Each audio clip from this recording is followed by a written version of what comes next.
I'm back with another video, and in today's video I'm going to teach you how to delete your Snapchat account. For that, first of all, open up your Snapchat app on your phone. After you open up your app, on top left you will see your profile icon. Tap on it. Now tap on settings icon, which is on top right. Here you'll need to scroll down, and under support category you can see the option of I need help. Tap on it. Scroll down and tap on my account and security. Under my account and security you'll see an option of delete my account. Tap on it. Under how to delete your Snapchat account you can see go to accounts portal. Tap on accounts portal and you'll be directed towards the link.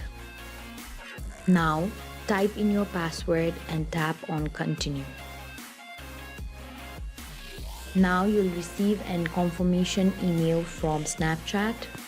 In the mail it says that your account has been deactivated and in 30 days your account will be deleted.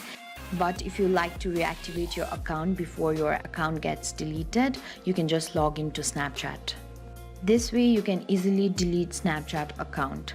I hope this video was useful to you. I'll be back with more tutorial videos. Till then, don't forget to like, share and subscribe to the channel.